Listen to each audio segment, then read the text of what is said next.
big-name contributors.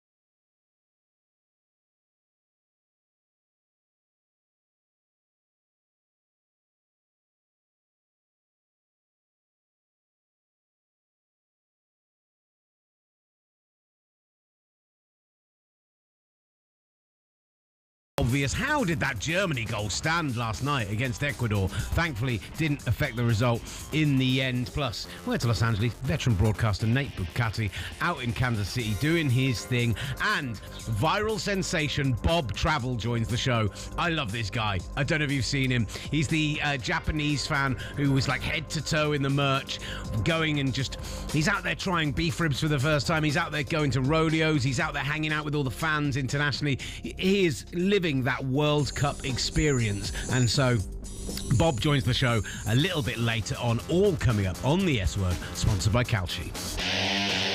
I'm Will Gavin, and it's all me all the time. I mean, it's literally all me all the time right now. No, there he is. Hey, brother, how are you?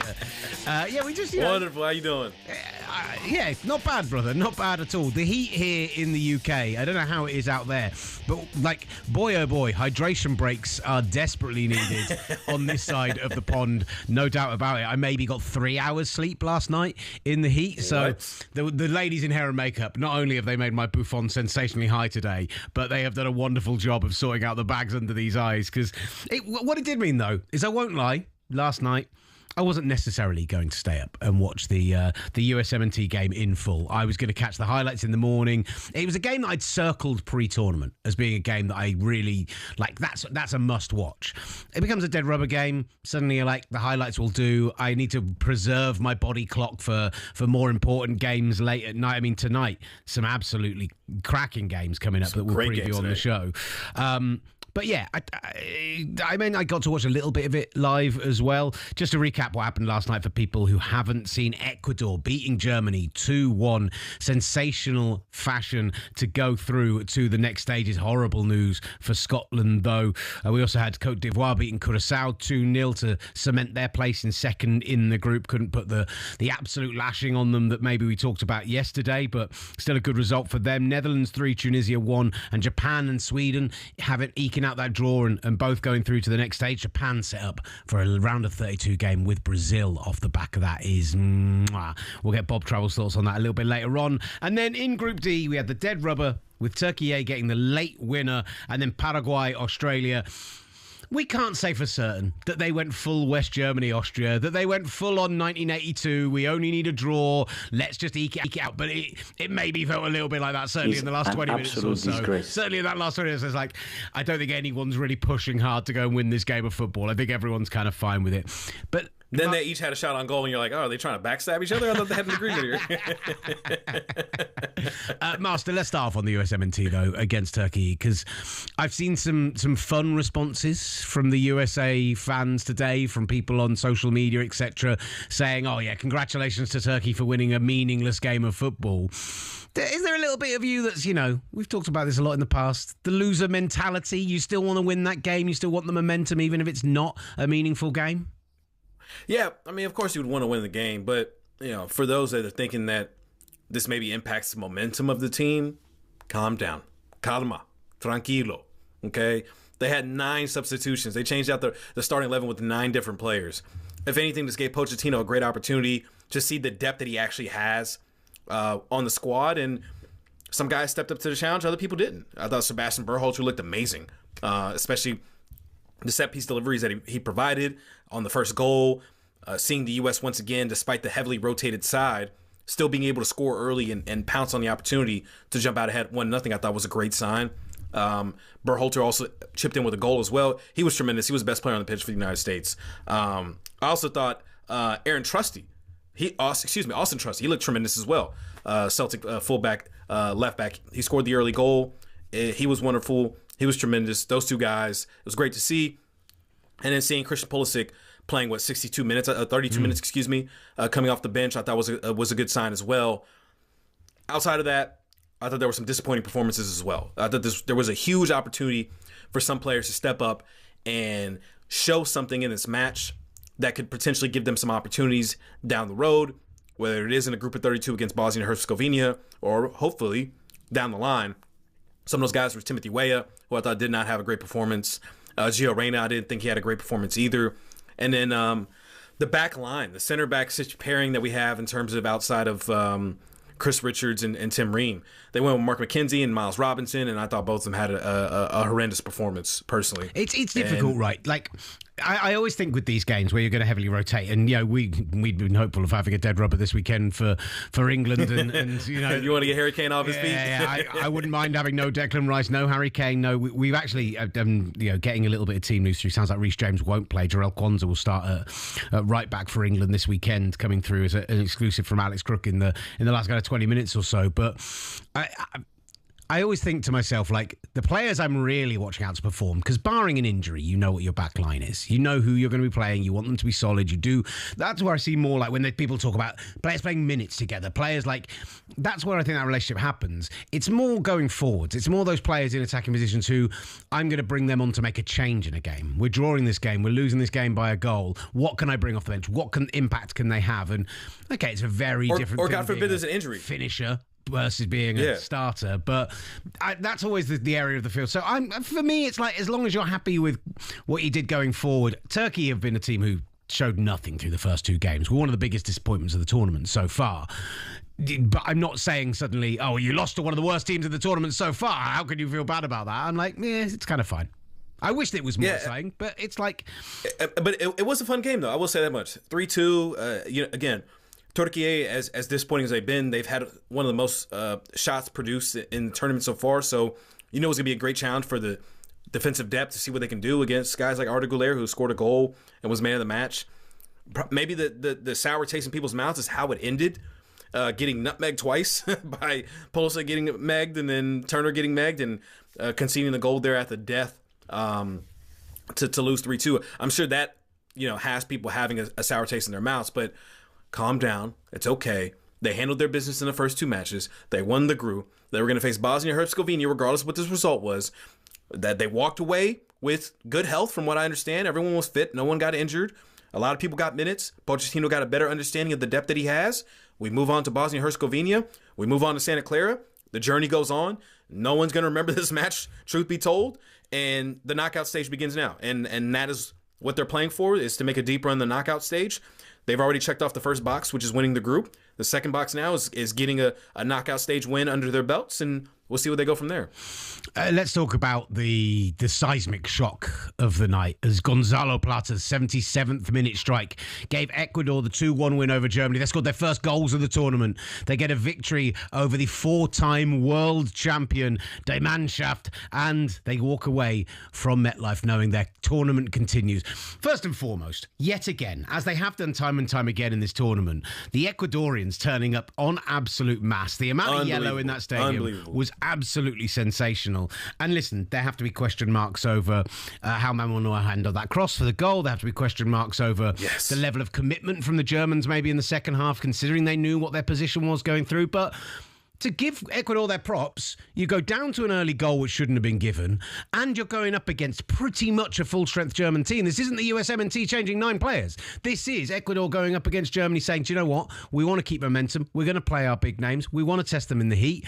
And Ecuador came out and they played ball, and I loved it. And the Ecuadorian side had struggled to score goals, Will. They couldn't score on Curacao. So them going down early 1-0, you just assume their dreams and their hopes are killed at that point. They needed a win. They needed 3 points here to have a shot at getting into the knockout stage. And the inability for this Ecuadorian side to score open play goals had me incredibly concerned. But they responded back immediately and tied the game 1-1. And we're chasing that game winner the entire match, and credit to them. I mean, the atmosphere, the crowd, the environment, the situation, the stakes at hand, the players, they played up to the environment. The fans played up to the environment. They met the moment and created one of the best experiences in Ecuadorian history, one of the best moments in Ecuadorian history. And also, last time they were in the World Cup, they got thrashed by Germany. I believe it was in 2002. They got absolutely thrashed and hammered in the group stage by Germany. For Ecuadorians to walk away from this, remembering getting thrashed by Germany and now beating them 2-1 to go into the knockout stage of the World Cup, this is a moment that will live with Ecuadorians for the rest of their lives. So kudos to them. Congratulations to Ecuador. In my opinion, that has been the best moment of this tournament so far. But on the flip side, Will, this German side, there is a lot of questions that every single time you feel like you're getting clarity from the side. And I don't know if it's Julian Nagelsmann that I'm questioning at this. I don't know if I'm questioning Manuel Neuer. I don't know if I'm questioning the intensity of this German side, their inability to find other goals outside of the one that should have not been allowed because of the high kick. I'm a little worried about Germany, man. I'm a little worried about Germany. This was, if you were going to go strong, the questions of which we're having and we're seeing right now are how all these nations who more or less have a good understanding of where they're going to be in the knockout stage, how they're all handling this. Some of them are rotating, like you said, the Americans were. The Germans were not. They played a very, very strong starting 11. And to play a strong starting 11 against a difficult Ecuadorian side and to put up that performance, that has to be concerning. I really think that as much as they've got a bunch of potential stars in their lineup, and I felt this more so. I watched this. This was the one game I watched really in depth and in full last night, and yet again I find myself questioning. Unless you have Jamal Musiala or Florian Wirtz doing something absolutely special, absolutely spectacular, I don't see where the creativity hugely comes from. I don't see where the goal threat hugely comes from. I know Kai Havertz can be good from a set piece. We saw it in the Champions League final. He can convert a chance if it gets to him, but they just weren't creating those chances. And I also think they lack those dynamic midfield players that Germany have always had, those Bastian Schweinsteiger types who are do it all, can win the ball, can be strong in the challenge, but can also spray a great pass, can also carry the ball, can do all these things. And I'm not scared of Germany at all. I have to frame everything whenever I talk about my fandom of England around that dreadful Ghana performance. But if I'm talking about who we'd end up facing in the knockout stages, there's other teams that are considered far lower than Germany on the running order, far lower than Germany in the favourites, far lower than Germany in the pecking order of world football, who I'd fear facing far more than I'd fear facing Germany. And honestly, the chances are England going to face DR Congo or Senegal in the next round, maybe even this Ecuadorian side who beat them last night, if things play out bizarrely over the next 48 hours. All three of those teams scare me more than Germany do right now. Yeah. I completely agree. But why should Germany scare you? What have they shown? What have they displayed for you to be fearful of them? It's Germany by name, not by game, in terms of what we're dealing with right now. This is not the same German side historically that we've seen, as you talked about, the dynamic playmakers, defensively, tactically, even just keeping their shape. This German side, we saw what we got in 2022. We've seen, since then over the last couple of years, this is a team that has more question marks than it has answers for, and Nagelsmann was supposed to be the guy to help answer some of these questions, and you're left wondering more questions than you probably had coming out of this group stage, because some people thought this would be a dark horse side.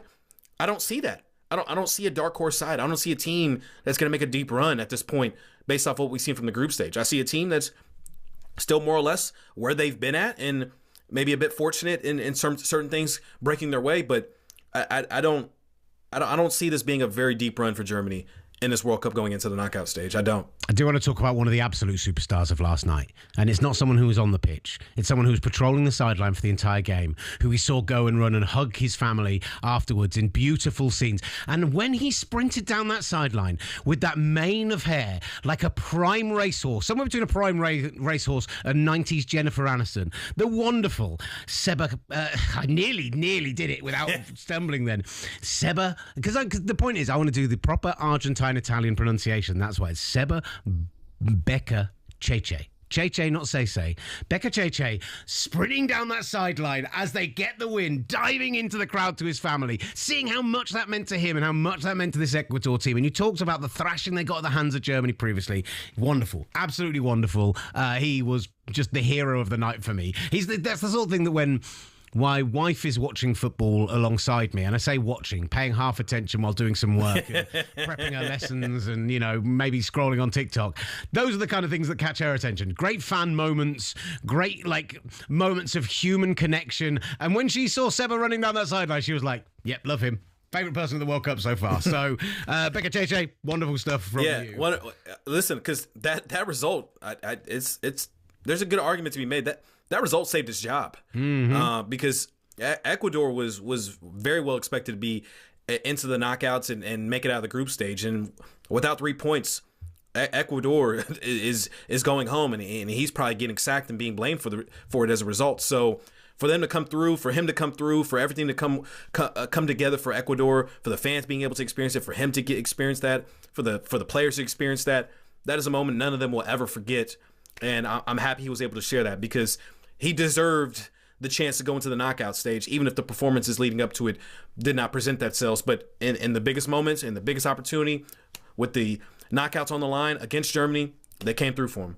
Love it. Absolutely love it. Lots more to get into from last night. We will do over the course of the show, but a huge show in terms of guests coming up today with Christina Unkel here. We've got Nate Bukaty here. We got Travel Bob in the house. Absolute favourite if you've been following the World Cup on social media. And up shortly, the great Ariel Helwani, the voice of combat sports. But first and foremost, let's look forward to the action tonight a little bit. I'm delighted to discuss a potential England round of 32 opponent, by the way, is talkSPORT co-commentator, former Chelsea defender, friend of the show, Scott Minto is in the house. Scotty, how are you, sir?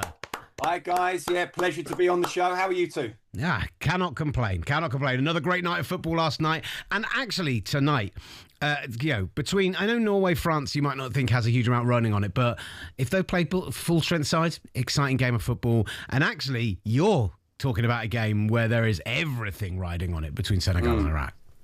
Yeah, I mean, look, even if we just touch on the France-Norway game, I mean, France obviously want to be top in their group, don't they, and making a statement to everybody. So they have to make sure they don't lose to the Norwegians, which I don't think they will, by the way. But yeah, I'm doing the Senegal-Iraq game where there is a lot on both. I mean, look, both of them, unsurprisingly, perhaps for Iraq, have lost both of their games. I think for Senegal, I thought they were really good in the first half against France. And then obviously Kylian Mbappe just stepped it up. So you can lose to them.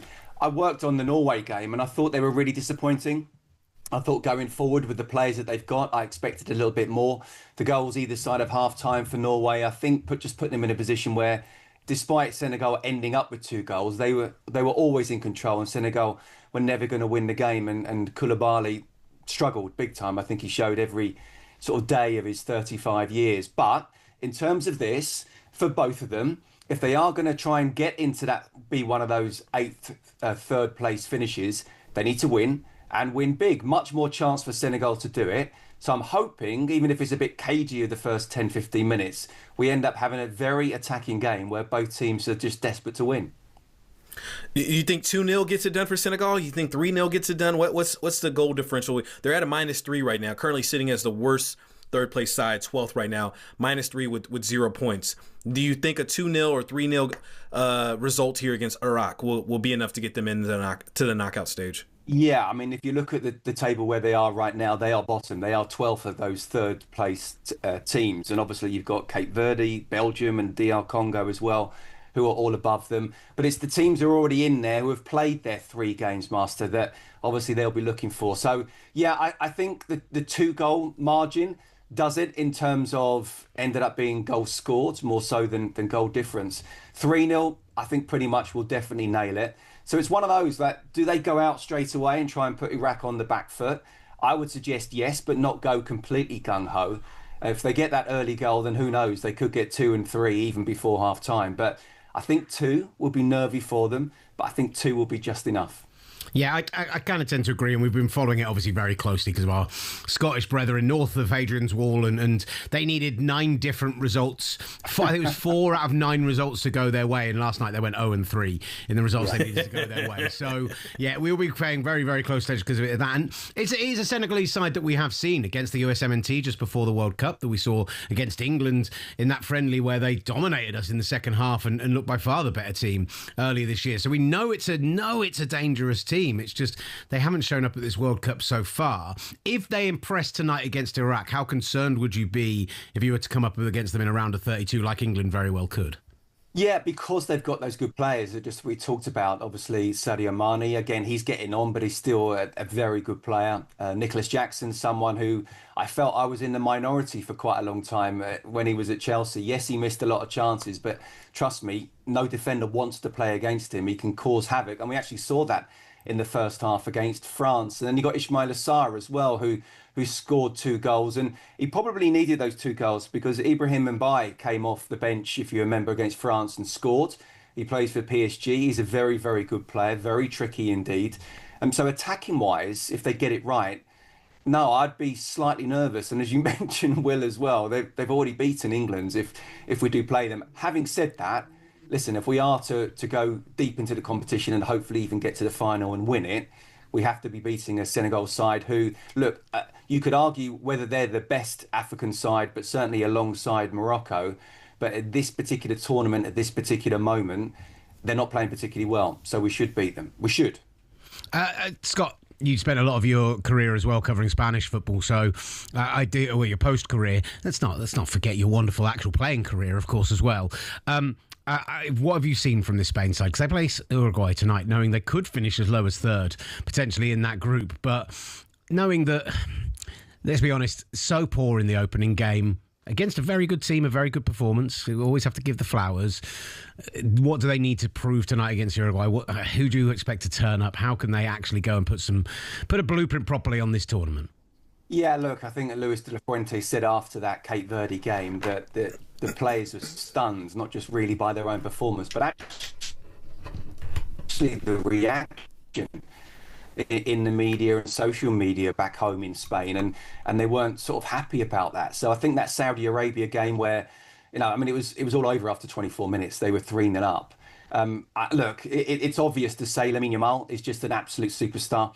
His stats are better than Lionel Messi's at the same age, which seems just incredible. And by the way, if you're a teenager and you win the Euros and the World Cup, where would you go from there? I don't really know what's happening, but still, they've got a long way to go. But it's not just him, of course. Mikel Oyarzabal, who scored 16 goals and 7 assists in his last 20 matches for the national side. He was superb. He scored 2 in that game. He could have had a hat-trick. He hit the crossbar. Dani Olmo was superb as well. Nico Williams isn't yet fit. You've got Rodri in there, who, again, perhaps is not quite the 100% Rodri of the Ballon d'Or winner, but is still a quality player. Where do you play Pedri? He's not really a number 10, but he's probably better a little bit further back. But in a 4-2-3-1, it's difficult to put him in there. You've dropped Fabian Ruiz as well. There's just so many quality players that Spain have.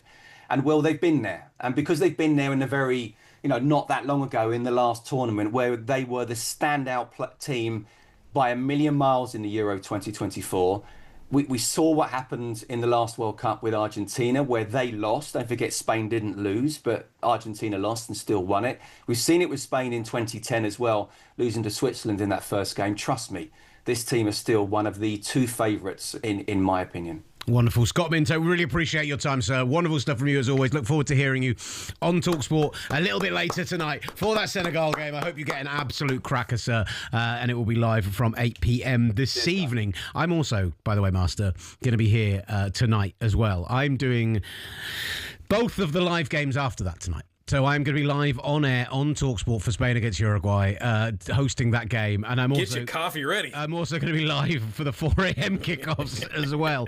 That's why, Gavin, and it's all me. That's why.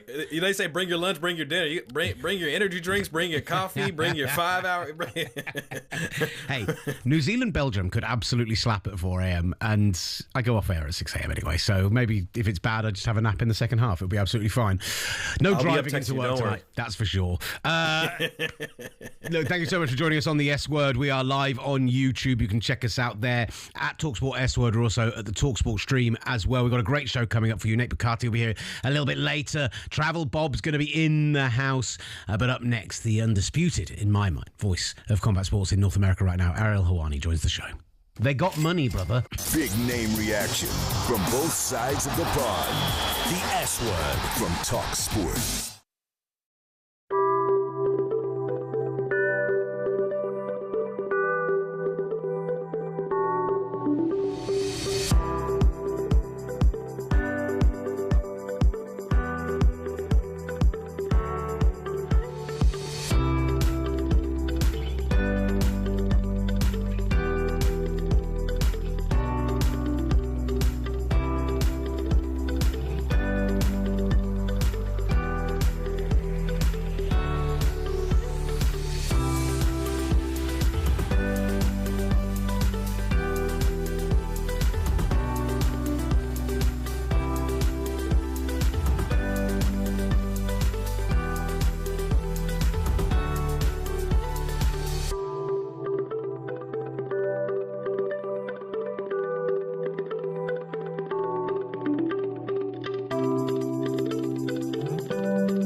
Kickoff to the full-time whistle. Don't say the S word. Say the F word. Football. The S word from talkSPORT. You're back with the S word here on talkSPORT. I'm Will Gavin. I started talking before the mic was on. These things happen. We are live on SiriusXM FC. We are live and available on TuneIn Radio via the app. We are available as a podcast from Spotify, from Apple Podcasts in video form. You can find us on Tubi. You can find us on the Fox One app. You can find us on the Fox Sports app. You can find us on the Fox Soccer website. Oh, and by the way, we're now on Amazon Prime as well via Fox One. Yay! So just every day. We're finding a new distribution every single day. So please come along and get involved. I wish I had money. Come along, get involved, get in the stream and get in the chat, because the best place to find us is on our YouTube page at talkSPORT S Word. Ariel Helwani is going to be joining us momentarily, but let's talk a little bit more about the games last night we haven't touched on yet. We'll get into Japan, Sweden a little bit later on. I just want to mention the Netherlands because we've done so much fan appreciation and we've given so much love to the fans, and absolutely correctly.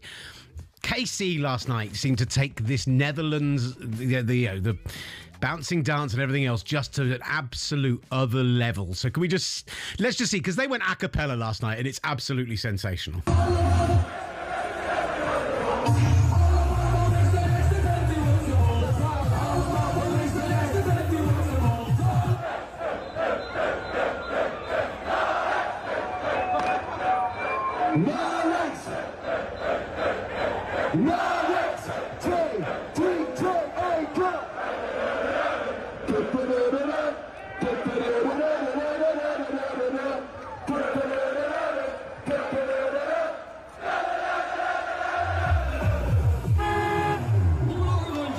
Absolutely unreal. And I loved it. I'm not going to lie. I loved it so much, Master, that I seriously went online today and was trying to find out if I could get tickets to go to that Netherlands-Morocco game in Monterrey. What? I was looking at flights. I was going to see.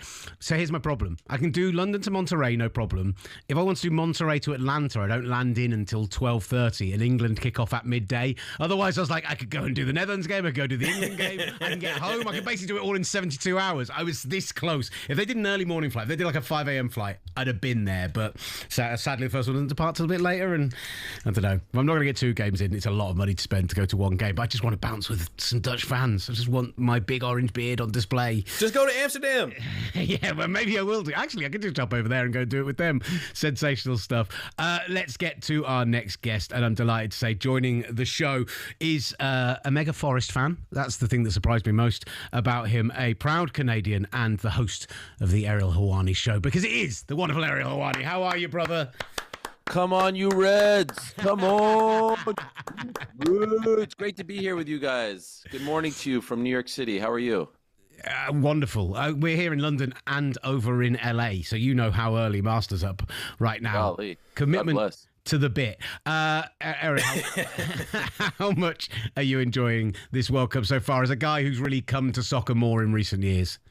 Oh, it's been tremendous to see, as you guys just showed, you know, all the celebrations and the enthusiasm, the happiness. It's been amazing. I'm a proud Canadian, and so I was very excited about this particular World Cup, obviously, because Canada is one of the hosts.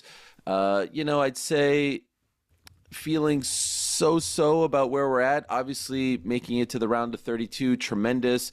I think it's insane that we're having to play in LA. In our knockout stage game. That's nuts as a host, but we got South Africa instead of South Korea. Delighted with that.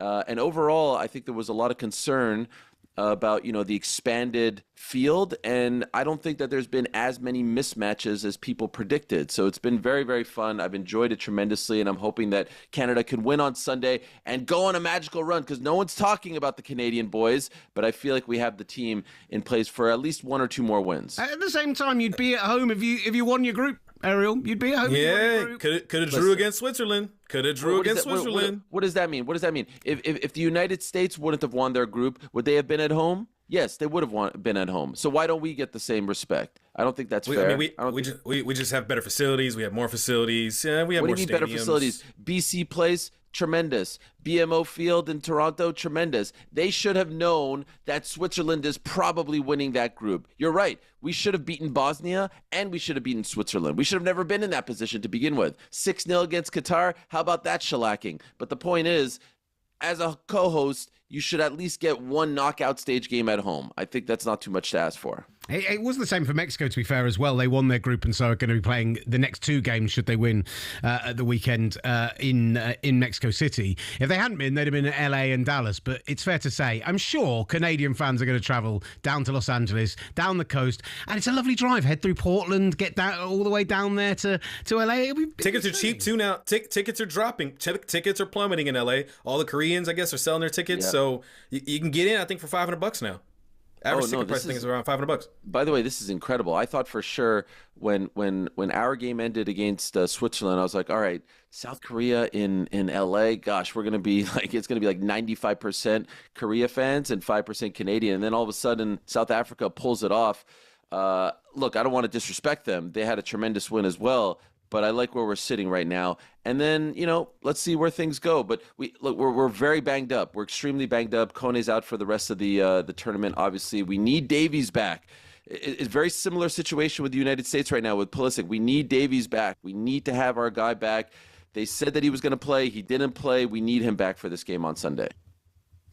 I'm in a group chat with a bunch of Canadians, and I feel like they've been on the teetering edge of just pessimism and wanting more from this team. But again, Canada got their first win in the World Cup against Qatar. They're making it to the knockout stage. It feels like a country that is building blocks as they continue to progress and making it through their third World Cup tournaments. Where's your sentiment now in terms of the trajectory of Canadian football and where it's going? Oh, obviously, it's come a very long way. 2022 was the first time that I was ever able to see them in the World Cup. They were in the 1986 World Cup. I was 4 years old. I have no recollection of that. So 2022 was gigantic, and we obviously had to qualify for that one because we weren't a host.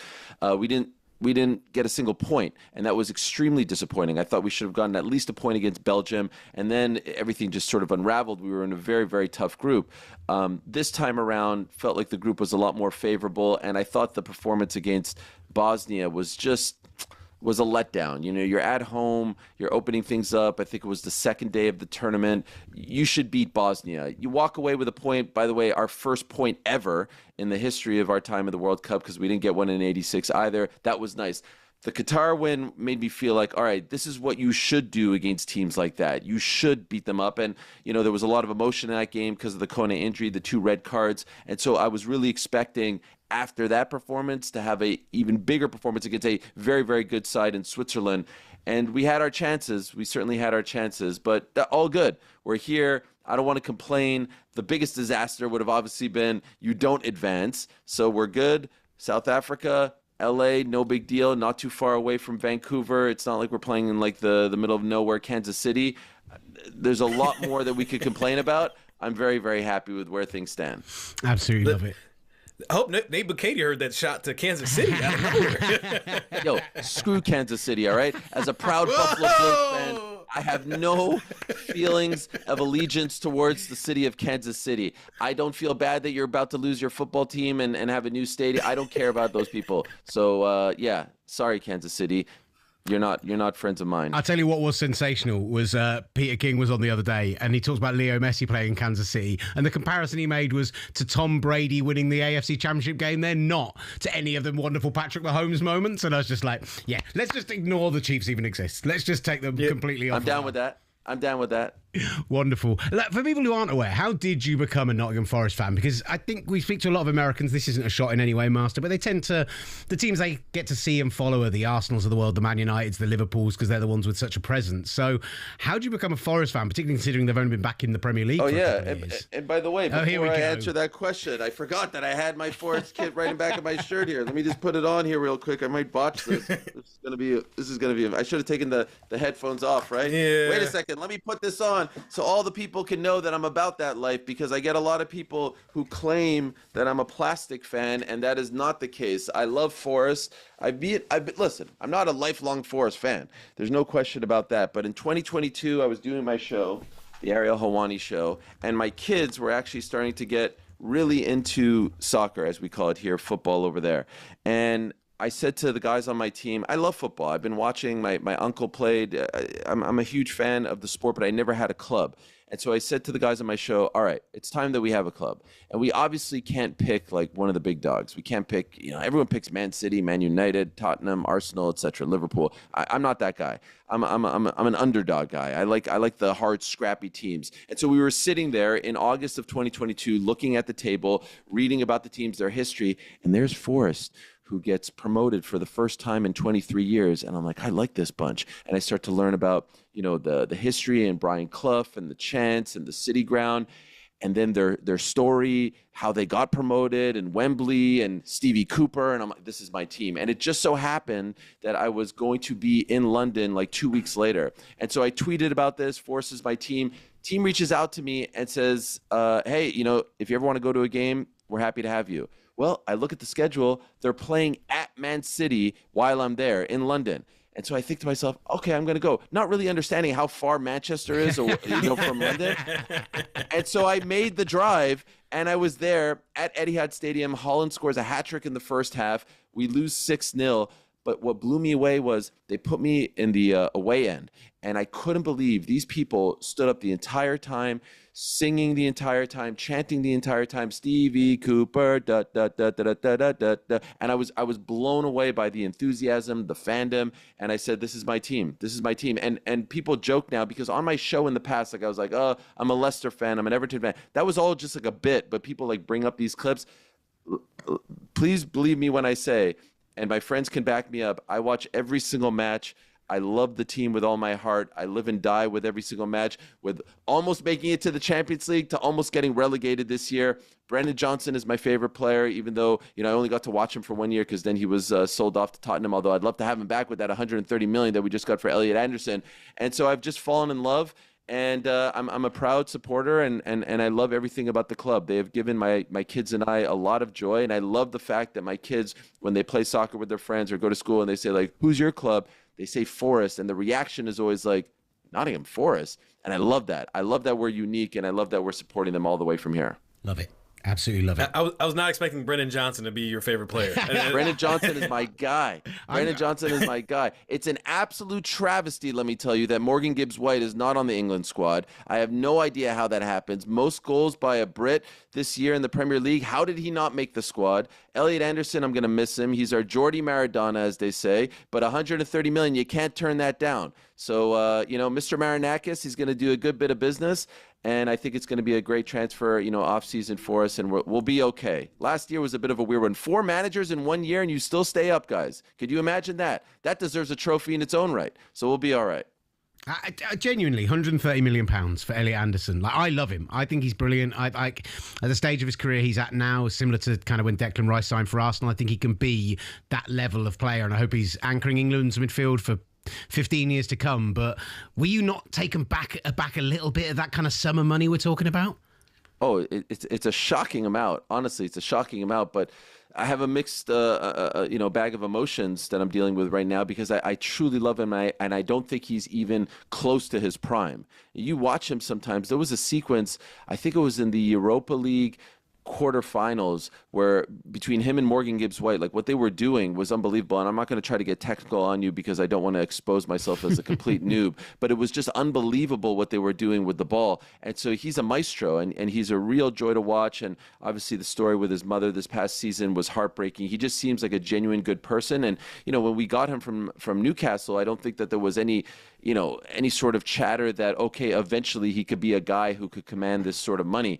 And so, yeah, I'm sad to see him go, but that's a lot of money. It's a very interesting thing as a North American sports fan as well. Like, this type of, as you guys will know, like, this type of activity doesn't happen in the NBA or the NFL. You don't just sell off players like this. You usually get something back for them, whether it's draft picks or other players, etc.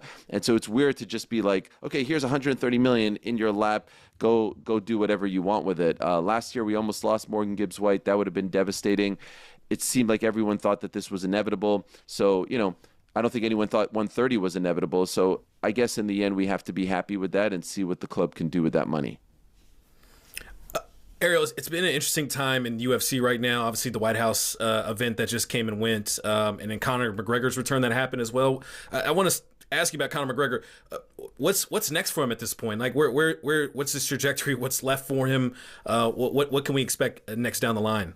Let me tell you something. Forrest is about to win the Premier League. Canada is going to go on a magical run. The New York Knicks are champions. And you want to talk about the UFC? There's way too much excitement in the air, my friend. I'm getting all fired up here. No, Conor McGregor is returning July 11th. He hasn't fought in 5 years. July of 2021, he snapped his ankle. He was supposed to come back 2 years later, got injured a couple of weeks before the fight against Michael Chandler. He's obviously, had a lot to deal with in and out of the cage, a lot of trials and tribulations, a lot of headlines, a lot of bad stories. And so here we are, and he's it's the 26th of June. He's about 16 days away from fighting. And, there's a lot of questions about how he's going to look, what kind of form he'll be in. The opponent that he's facing is Max Holloway, who he did beat in 2013, but that's 3 lifetimes ago in the fight game. It's very hard to come back when you haven't fought for 5 years. He seems to be in tremendous spirits. He seems to be in a really good place mentally, physically. We'll see. They're fighting at 170 pounds. When these two guys fought in 2013, they fought at 145 pounds. Max has never fought that high at 170. So, Conor has a couple of times. So he may be used to fighting, with that extra weight. Max has been a lot more active than he is. He's fought, I think off the top of my head, 8 times since Conor's last fight. So it's a real big question mark. But the fact is, we're about to see him back. I think that a lot of people thought we would never see him back. And so if you're a fan of his, that's good news. and we're about to find out how he's going to look. He has 2 fights left on his UFC deal. If he can look good in those 2 fights, he can command huge amount of money, way more than Elliot Anderson in the sort of open market, if you will. But he's got to look good in these fights. That's the question. See, right? well, that's how consumed I've been with the World Cup. I thought he was part of the White House fight. I haven't even watched the White House card yet. I'm so behind. I haven't even caught up with the NBA draft yet. I've been so consumed with the World Cup that the rest of sports kind of been on pause. I get it. I guess that is the question, right? You say if he looks good in these 2 fights. I mean, Max Holloway is no joke, as we know. If he doesn't look good in this Max Holloway fight, do you think there's any chance he just says, forget that last fight, Dana, I'm done, I'll walk away now? No, I think he's too proud, and I think let's see how it goes, but I think he would chalk it up to, all right, maybe the layoff, Max in his prime, he's been more active, all right, let's get back on the horse and let's figure this out. So there's no indication. I mean, to be honest, he could have retired a long time ago because of all the money he made, and I don't know how he's doing now financially, but there's no point in working your way all the way back just to say, okay, I'm going to do this once and walk away. So I personally would be shocked if that happened. Did you did you happen to see, by the way, it's mentioning Dana White, did you happen to see Eddie on White and Jordan talkSPORT yesterday? Of course. Yeah. Although Eddie was on my show beforehand, and it was a way better interview, if I must say. I love Simon and Jim. I do love them very much. But it's sometimes the same questions over and over again. I mean, we've asked him about Conor Benn's eggs 4,000 times over the last 5 years. All right, guys, it's time to move on. But yes, it was great. He fell off the chair. I watch you guys all the time. I love it. talkSPORT Boxing, talkSPORT, the channel. I'm a huge fan of everything you guys do. In fact, I love to listen when I take my kids to school at around 8 o'clock in the morning. It's lunchtime, as you guys call it over there. And so I'm listening with my kids in the car on the app as well. So it's a great pleasure to be here with you guys, and I did see that, and it was good that they were able to link up because, of course, he's here. What about for the Brits in New York? The darts today, and then England Panama on Saturday, and then the big matchroom card featuring Ben Whitaker. You thought it was wild, Ariel, when you had the Knicks getting to a Game 4, Game 5, and seeing the streets come alive. You should have seen the scenes outside the Masters last night. It was a raucous time down at MSG. I got to tell you, that's what I've heard. It looks incredible.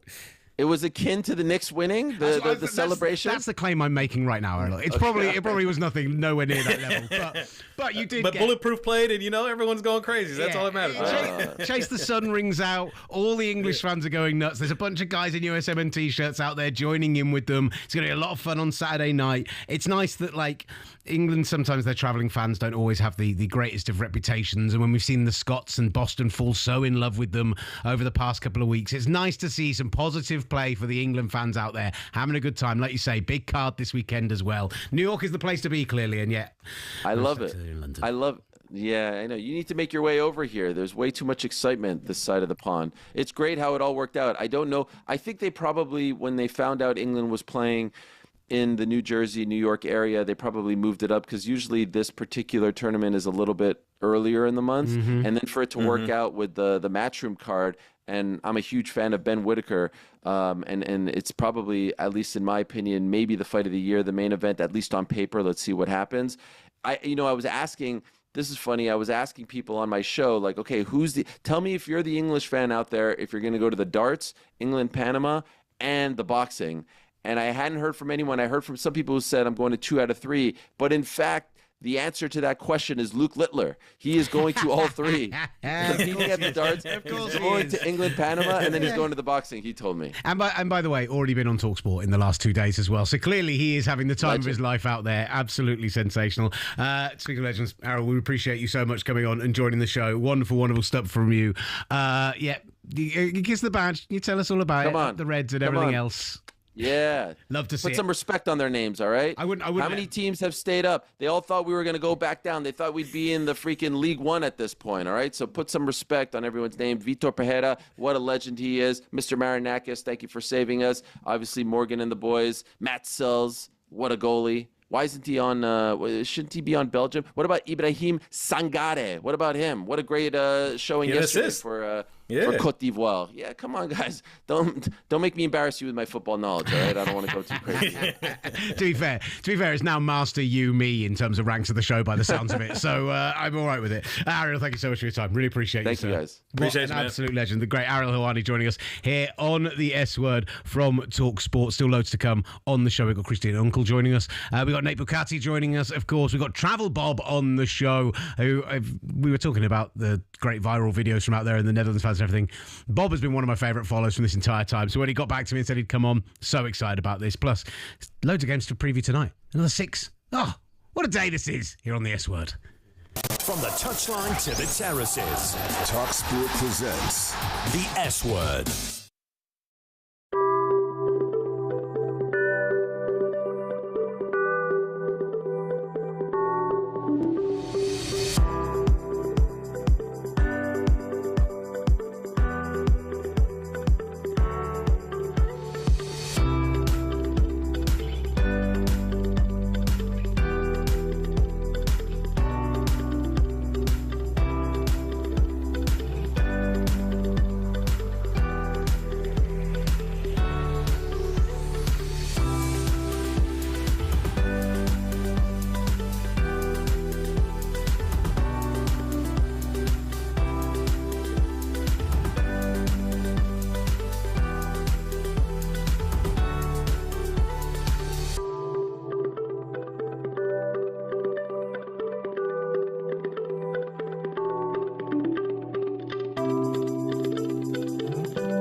presents the S Word. Get your full-on football fix from across the football galaxy. The S Word from talkSPORT. Here with the S Word, sponsored by Kalshi, here on talkSPORT. I'm Will Gavin, Master Tesfatsian, live out in Los Angeles. Can you tell I only slept 3 hours in the heat last night? It's all right. It's going to be fine. It's not like it's 6 a.m. for me like it is for you, brother. So I appreciate 3 hours sounds like a dream. Hey, you got to enjoy the World Cup. You got to stay up all night and you got to watch all the games. That's the real. See, as you can see, Will, I'm not in New York. I'm slowing down. I canceled my New York trip. I need to stay in LA for a few days. Enjoy 6 matches a day while we got them. and let me catch up on life. I love it. Let me eat some greens. Let me get some veggies in my system. Terrifying thought. We've got Christina Unkel joining us momentarily. Let's talk a little bit about the upcoming games today and some permutation chat, because I know you have been absolutely all over the round of 32. I love this. I love this. Just keeping an eye on the percentages, keeping an eye on who's going to face who, and like keeping us all updated on it, to be honest with you. There are some of the games that have already emerged, because when we all did our brackets for this tournament and when we all picked who our team's going to be, the expectation was you're going to get a third place team going up against a group winner, and that's not going to necessarily be a particular banger, but there are 2 or 3 games already in this round of 32 that look spicy. They do. Netherlands, Morocco, as you mentioned, in Monterrey, looks amazing. And then Brazil, Japan. That's going to be, as you guys say, a cracker. That'll be a really fun absolute banger. We could say banger too. Those 2 are already shaping up to be 2 tremendous knockout stages. And, I also think USA, Bosnia Herzegovina, I think that'll be a very interesting matchup as well. That as the Italians are reminding me, don't sleep on Bosnia Herzegovina, and I am not, because I do think they do present some challenges for the U.S. So far, those are the 3 Ariel already mentioned as well. South Africa, Canada. Maybe not the most interesting one, but what it guarantees, others starting to take shape. It guarantees that one of those teams who you expected maybe would go out at the round of 32, no offence to our Canadian brethren or to Ariel, but like there's a lot of talk about they might be a team who get out of the groups but don't get any further. I mean, they've only just got their first ever win in a World Cup, so let's calm down. Exactly. South Africa, a team who since 2010, since they hosted the tournament, have had a roller coaster of a 16 years. They're getting out of the group. Like, one of those 2 teams is going to make the round of 16. One of those 2 teams is going to win a knockout game. Like that. When we talk about the joy of the expanded tournament, like, there are so many. Every day it feels like there's somebody hitting a first. There's somebody scoring a first goal. There's somebody winning a first game. And now we get a team winning a first knockout game. It's beautiful. And one thing I want to correct for what Ariel was saying in the last segment. There's a chance South Korea could not make it into the knockouts. Mm-hmm. That's how consequential that result was the other day, losing to South Africa. They're slowly sliding down the third place standings. And if a couple things break here and there against their way, with DR Congo, Senegal, Cape Verde, I don't know, Jim. South Korea maybe crashing out, maybe grouped. Looking at what the possible routes are, I want to talk France-Norway, because both on 6 points, both already through. It's an 8-game tournament. It's a hot tournament. It's everything else. Supercomputer's running. How do you approach this game if you're these 2 sides? How do you go all guns blazing to go and win the group because you know you're going to get a better run? What do their quarters look like in terms of things? See, I mentioned quarters there. Do you know what? I'll throw the 4s up for that. What do their quarters of the draw look like? Like, I don't know. I kind of feel like we heard from Erling Haaland earlier this week with our very own Katie Shanahan saying, yeah, they'll probably beat us and they'll probably go on and win the tournament. But that can't be the mindset. Imagine if Norway get a result tonight. Imagine if Norway top the group. That's going to make a huge difference to France. Huge difference. I think it would, because that gets you on a pathway with the Germany-Paraguay winner in terms of the group. And you're looking at a July 4th match, 4th of July, the 200th anniversary of America in Philadelphia. That'll be a big stage, a big spectacle. It's a much more favorable pathway, I would think, whoever wins that group, because you're looking at Germany and you're looking at Paraguay and you're feeling pretty good about yourselves to make it into the quarterfinals. And then from that point on, in the group, you're looking at South Africa, Canada, Netherlands, Morocco. So more than likely looking at the winner of Netherlands, Morocco, that you would face in the quarterfinals. So it's not a bad pathway. If you finish second in that group, Ivory Coast already clinched. That would be your next game. Tough. You then face the winner of Brazil-Japan. Tough. You then face, let's say we just go with the top prediction from each of the teams. You then face the winner of what could be England, Mexico, and Mexico City in your quarterfinal. Yeah, I've got their number of games right. Like, that is 3 tough games. Like, that is, if France somehow conspire to lose tonight, suddenly you're going, that's one of the favourites for the tournament, and they've got to go and beat they've got to go and beat Brazil. They've got to go beat Mexico. They've got to go beat, like, these are like such a hard part of the draw. So what I want to see tonight, that was everyone before this tournament went Mbappe and Haaland. Everyone before this tournament went like group of death. That is the one. Circle it. Big red light. That is the one we all wanted to see. And so I'm hoping tonight that we don't see any dead rubber action, that we don't see any getting to the 65-minute mark, start taking players off, happy to take a draw, any of that stuff. I want two teams going great guns to go and get a much more favourable path, because I think it'd make a huge difference. Yeah, the winner was going to face Sweden, and you like your chances against Sweden, I would feel like, more than you would the Ivory Coast. I don't know. It based off the sentiment, it feels like Norway's going to have rotation. I don't know what France is going to do, because obviously they've got 3 squads worthy of a World Cup team on their roster. I would imagine Kylian Mbappe is going to start, just because wouldn't it be the most sicko Kylian Mbappe thing to do, seeing Messi not play and rest in match day 3, and Kylian Mbappe just gunning for a hat trick to just surpass him and as the all-time goal scorer in the World Cup? It feels very Kylian Mbappe. He's only 2 behind Lionel Messi. He just broke the record in match day 2. That could be a possibility. And the way Norway defends, you can't rule against Kylian Mbappe scoring a hat trick against Norway in match day 3. You just cannot. You can't rule it out. So I think there's still some intrigue in this match. It's just interesting how Norway will approach this. Haaland's quote that we obviously shared on the air after the match, where he could care less about this match, or couldn't care less, as you guys like to say, because it's correct. Yeah, if you want to say that, because it makes sense.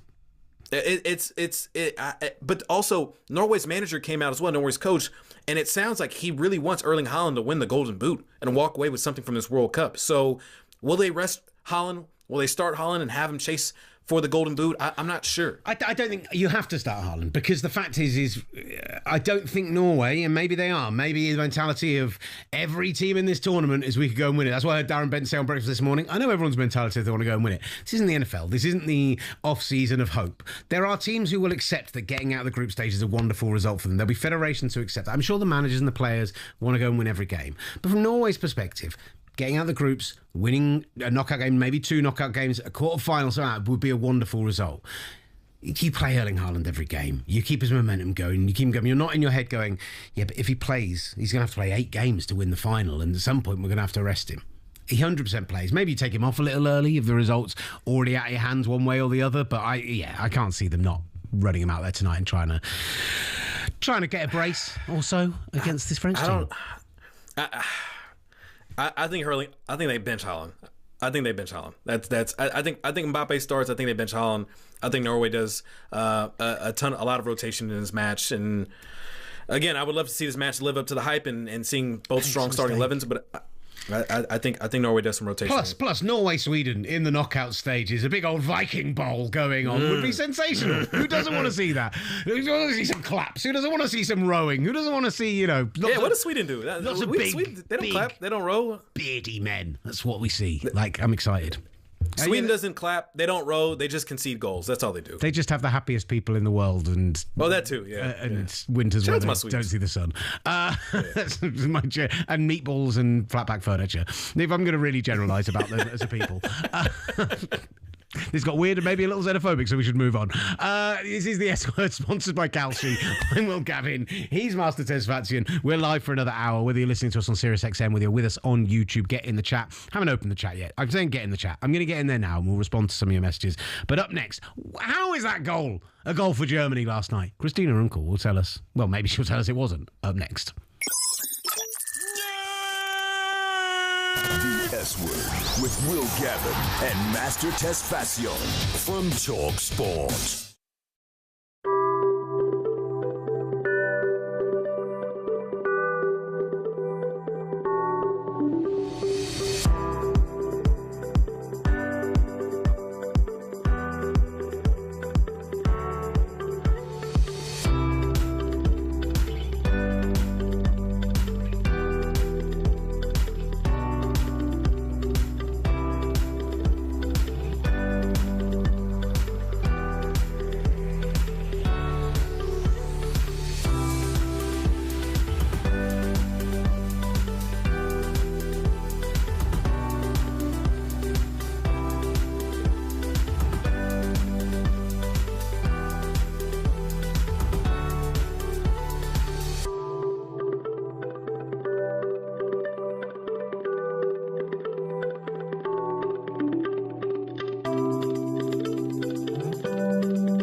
Gavin and Master Tesfasian. And a squad of big-name contributors. The S Word from talkSPORT. We're live! And we're back on the S Word from talkSPORT. I'm Will Gavin. We're sponsored by Calcium. The great Master Tesfasian is alongside me live from Los Angeles, California. In the second hour of the show, momentarily, the great Christina Unkel will be joining us for Clear and Obvious. Nate Bukaty is going to join us a little bit later on. And look, Ariel Helwani came on the show earlier and buried Kansas City. He said he's happy to go to LA for a Canada game. Didn't want to go to Kansas City. Said it was in the middle of nowhere. And those people, I think he said mean nothing to him. Nothing to him. He did. He said they were dead to him. They're He said they were pathetic. They were losers. And that is the way. He may have not said those words, but that is the way we were going to translate that over to Nate to get his response. 100%. I might have to during the break just clip that up and send it over to the Vision guys and just get it played into him. And we've still. Who would have thought KC versus Canada? Spicy. We are starting. I'm not getting into it. Anyway, Travel Bob is also joining the show this hour. The wonderful Japanese fan. He was there last night for Japan, Sweden. He's been doing wonderful stuff on social media, truly living the American experience. And with Japan advancing in the tournament, his tournament continues with a little trip to go and see them face Brazil. What a game that is for him and for them. So that's all coming up. He has to go to Houston. Swings and roundabouts, but what a story that is. So we'll have Travel Bob later in the hour. Get in touch on YouTube at talkSPORT and at talkSPORT. We'll get involved in the chat shortly, but first, ladies and gentlemen, have we done an updated one? I have absolutely no idea. It's time have we? For a little bit of this. After review, Clear and Obvious with Christina Unkel on the S Word. Still starting this tournament. 2 weeks in, still the best moment of this whole tournament. As much as there's been so many wonderful things going on, Christina, that's still the thing that stands out. The wonderful Christina Unkel is with us. How are you doing? I'm doing well. And I'm with you on that. That is still one of the best lines that's going to live in infamy. And what do they say? They make a GIF out of it or something. So that's one of the key points. A meme? Is that what we go with, a meme? Meme. That's what it is. There's a Jiffy or a GIF. Yes. There's two different ways to say it. Are there three millennials sat on a Zoom call just embarrassing themselves right now? Yes, very much so. 3 millennials sit at a bar trying to figure out if it's GIF or GIF. It's the American pastime. Oh, God. Christina, please explain to me how that opening goal in Germany-Ecuador last night was a goal. Let me continue to start drinking my coffee here on this one. But no. I need a cup of tea. No. Exactly. So I actually didn't watch the first half live, but I can tell you instantly my phone blew up with about multiple texts, whether it was friends, whether it was pundits. And I'm like, oh, goodness, I'll go take a look at this. I think right now what we can see is, and let me just qualify real quick. I do think VAR should have recommended an intervention or recommended a review to remove the goal because there was a foul in the attacking phase of play, the APP leading up to it, right? So you're presenting, we see it, it looks like he gets contact. There's a couple of still shots that I've seen that I'm like, if that's the case, then yes, it should have been recommended down. We know FIFA has all the camera angles needed for us to be able to replay this. I think it's been one of the most frustrating things is we all receive the world feed and we don't get the angles that we know exist to be able to either prove it or disprove that it was a foul. But from everything I've seen, I'm going to say it should have been recommended down for a review, for a foul before the goal, and for the goal to be taken away. But I think this is showing a lot more and continued more of the, I wouldn't say inconsistencies, but just where the line of recommendation or the line of clear and obvious is coming. And I know we've talked about it before, right? We talked about Scottish, the Scotland game, not this past one, but the two ones before. We've talked about England, Ghana, the penalty there at the last that English, fans, I think, and themselves are saying that should have been a penalty. Weird is that VAR is being told to become involved in this specific tournament, not domestic football, but in this specific tournament. It's a very, very, very high bar to the point that the football world is not accepting the line of intervention. They're expecting the line of intervention to have happened, and not just the England-Ghana game, but also the Germany game against Ecuador. So it should have been taken back. The recommendation should have been made, and Tory should have taken that recommendation if it was recommended down. And it felt a bit like some overcompensation maybe happening in the second half with the penalty that was called in by VAR that the referee went to go take a look at the monitor and decided it was no penalty. Do you feel that was maybe making up for the fact that they didn't take a look at the goal that should have been disallowed? Yeah, so I always get asked this question, like, do we try to do makeups, right? Or do we say, oops, we missed it in the first half, let's try to be better second half? I mean, no one makes things up. We just officiate from that moment, right? So even if you know you made a mistake or maybe made an error, if they believe they had made an error, right? And you don't have your bosses coming in at halftime and telling you made a mistake, right? That would just completely mess up the whole psychology of, could you imagine Colina or Massimo Busacca coming in and telling you made a mistake at halftime? You'd be like afraid for the second half. But no, I just think at that one, on the second one, it all looked really well on live play. It looked like he made contact with the ball first. I know her angle probably could be a little bit deceptive to shoot to the back left where she should have been in that position, but I don't think it's a makeup. I think it's just at the end of the day, it's what the videotape is showing.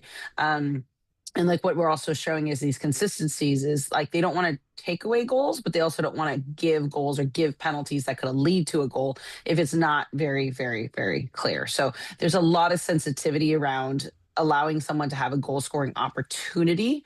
Because we looked at the, Messi's historic goal. At the same time, there's a foul in that APP that led to that transition of play. And like I said, I still wish we had some more World Cup broadcasting feeds to prove that it wasn't a foul. Those haven't come out.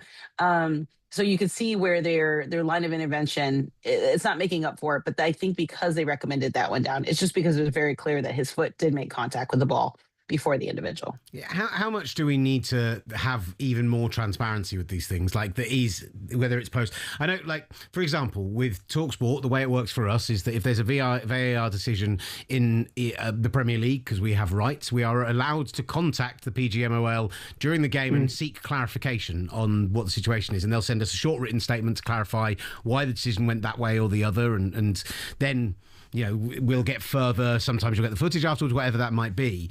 Is there enough clarity? Is there enough explanation afterwards? Do we need to hear more from referees or from the refereeing associations as to why these things have happened? And these actual live explanations you're talking about, PGMO with Premier League, right? PRO, Professional Referee Organization here in the United States, down in CONCACAF, CONMEBOL, the domestic football, it's only been a recent trend in the past 3 to 5 years that this has started to happen, where they're saying, okay, we need to communicate. We need to be able to provide answers. FIFA has always been, this is it. Right. They don't go into the answers to support or against to support. And you're finding that fine balance of, can you imagine, our bosses here for talkSPORT coming on live and being like, they had a great show. They didn't have a great show. Like, we like what they did. We don't like what they did in this segment. Right. That is a really hard position to put a company in, to have to basically critique your employee, maybe sometimes before you've even had the opportunity to give them the feedback in front of the rest of the world. So it's a very unique scenario because nowhere else in the industry would they do that. But I do think FIFA, because we're doing it in domestic professional football, because there's now an expectation, is going to have to find some type of a balance of coming out and on these critical decisions, come out with their decision and the reason why they're coming out with that decision outside of just the internal referee room that happens the next morning, that starts to make public statements. But they are going to have to be careful on that because this is where the debate's going to be. It's going to lie into it. And I honestly think there's too much debate around the referee decision sometimes, where post-game analysis is more about penalty given or not given, instead of was the tactical adjustments correct, in the next substitution play, right? And how could they have overcome it? So I do think FIFA will have to trend in that direction here shortly. I know there's going to be an incredible amount of hesitation to do so. I couldn't agree more. I feel like there has been a lot more. I mean, naturally, I feel like in sports that's been the case. A lot more people talking about the officials and the refs and whatever the case may be. Obviously, a woman official in the Germany-Ecuador game receiving the criticism, even though the VAR call had nothing to do with her. And then I'm watching Japan-Sweden, and I'm hearing the commentators, and I'm also seeing on Twitter the amount of criticism that Ivan Barton was getting from that match. I'm curious from your vantage point in terms of that scrutiny. Does it feel more than it typically typically is for a World Cup, where I feel like the spotlight and the microscope have been on the officials? Yeah, no, I would say last World Cup, there was quite a bit on it as well, too. I would say the only tournament I have felt like the officials were actually seen in a positive light was not this past men's World Cup, but the one, or sorry, men's Euros, but the one before it. Like that was one where even in the referee community, we say that is the gold standard of how a tournament should have been officiated, from the decisions that were made that were spot on. There was no match or game changing decision that had impact. I just think at this point, and you kind of see the energy and the flair around FIFA tournaments, even leading into it, the new law changes, right? Referees not coming into the country. Every World Cup always ties in some kind of, even though they're supposed to avoid it, ties in political implications or country implications. Somehow that got tied up into the referee side of it leading into this tournament because of the new laws. I wasn't expecting to be so busy before I came here for this tournament, before the tournament, that I felt like that momentum and that adrenaline kind of started rolling into the tournament, because there's a couple of key decisions and incidents. And reminder, we all know this tournament has increased significantly. So now you're talking about more decisions or action and inaction. There's more propensity for it to happen. So of course there'll be more actions or more decisions that happen that we'll be talking about. It's just this tournament, I feel like, has been fixated on how do we address the refereeing, not just mechanics and protocols, but the application. And because we're going to more and more transparency, and they hyped more and more transparency and clarity, and then when we're not receiving it, then that's where the backlash is coming from in this tournament. What I will say is, what it is nice is to see people want to dig out America for being a country that won't embrace football properly, that isn't a soccer nation. We know the hardcore football fans. They're our fans. We love them. But it was nice to see good casual football fans knowing that when you lose a game of football, the place you turn your attention to is blaming the referee. that falls very much in the American culture. I can tell you that. And in football culture, trust me, we've done it for years and years and years. That's the person in black in the middle is the first person that gets our ire before any of our own manager, players, or anyone else generally. When you're at a game out here in the UK, so I'm glad that translates beautifully. We are, you mentioned it, expanded tournament, so many more decisions, higher volume, everything else. We are heading towards the knockout stages. There will be more focus, even more so, on the importance of each of those decisions, the importance of those moments in knockout football. So how have you assessed the officiating overall so far? Is there anything that you'd like to see more of, less of, as we go into those stages? Yeah, I mean, ultimately, I feel like they've done a pretty decent job, like I said, and I think everyone will ask for consistency. That's the word we always hear. And consistency in this tournament means that there's a lot of physical activity, physical contact. And it's very much a Colina style as well. And he said it in press conferences that there's more contact that they are allowing in this tournament than anywhere else, in the penalty area, outside of the penalty area. So it's like, okay, if we're going to allow that, and or the management of yellow cards, and right, the yellow cards are about to reset here. So very smart on Pochettino yesterday to basically nobody on a yellow card. For some reason, that seems lost on a bunch of people why he shifted the whole thing. I'm like, it makes plenty of sense. That is where I think we need to kind of keep that consistency, because right now, where many of us were coming into this tournament expecting the line of recommendation from VAR to be at a certain line and not receiving that, and then having to explain that the line is high, I think continuing on, they have to keep that line of intervention to be still a very high bar, because if not, then you're going to have the whiplash of lack of consistency. They didn't do this in the beginning, but now they're doing it in the round of 32 because they're getting a lot of heat from media about decisions. So that's where I want the officials to kind of continue to keep it, so that those of us who are looking at the game can say, we would want a penalty on this, but we know they're not giving a penalty on this in this tournament. So we can keep that consistency, and there can be an expectation and can be continued to officiate in that respect. So I'm fine with that. I'm good with that. And I'm good with them managing a lot of yellow cards early on in the half. People are like, oh, that should be a clear yellow. I'm like, yeah, but there's such implications with the yellow card accumulation. So I'm good with that. I think they're all ultimately doing the same. I wish the audios were better when they were announcing the VAR decisions. So I'm always like, we always say push, then speak, right? Where some are just starting to speak, and I'm like, oh, they haven't turned on their mic yet. But that's a TV thing that we'll get used to here shortly. I'm all right with consistency if it involves, defenders scissor kicking players in the box and not giving penalties away for England. My God, don't get me started. God. I was screaming for a pin in the group chat, and everyone looked at me like I was moronic. No. I think everyone agreed we got away with one. Master, sorry. You definitely did. We're talking about the knockout stage. I'm curious, what is the process in terms of the officials that get the assignments in the knockout stage? Is it determined by performance? Do confederations get a certain number for each one? How does that process how's that process now in the groups in the knockout stage determined? Yeah, so right now, because there's still plenty of games that you're not going to have referees being quote unquote knocked out due to federation affiliation, right? So, and because of the number of officials, and particularly everyone always advocates, we just want the best official on the field. Previously, before, if there was a UEFA team, you would not have a UEFA referee. Now they're allowing UEFA referees to officiate UEFA teams, so long as obviously you're not from the same country. So the only qualifier that will eliminate a referee is if they're from that same country, naturally. But the federation thing has gone away. We saw that in Qatar. So the next step into this group, right? They're going to do, they're probably going to do a release based on the officials if they do a release. But the ones you'll see are the ones who have been performing. But you also take those, particularly those who've had 2 games in this first group stage of it, and now you position them and say, okay, are we going to give them a round of 16? So you kind of start assigning from the championship level game all the way backwards as an official to say, okay, here is who we think might be the championship referee. How did they perform in their first or 2 games? Are they still there? Or do we have to erase their name and put somebody else or put other candidates? So they end up assigning in that regard based on performance, based upon where we see the strength of the teams happening, where they, who's performing best, who do we anticipate is going to move on. So it's still a bit of a puzzle piece.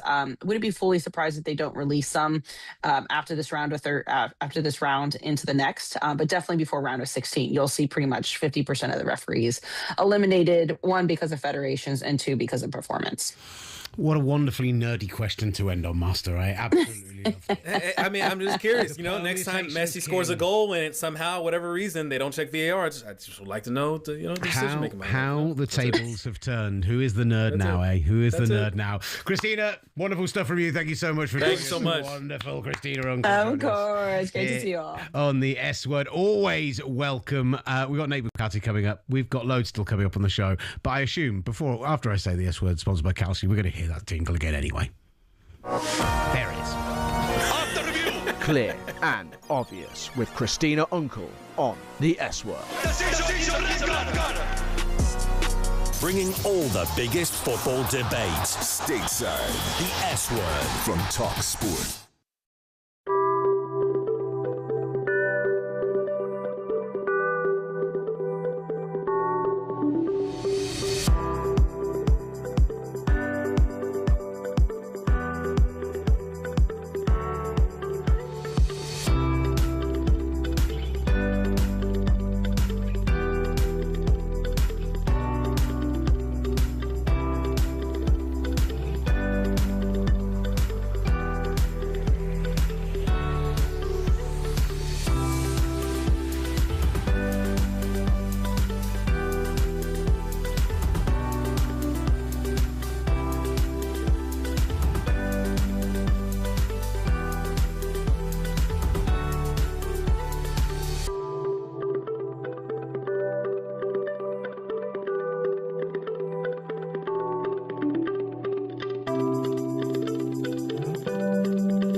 talkSPORT presents the S Word.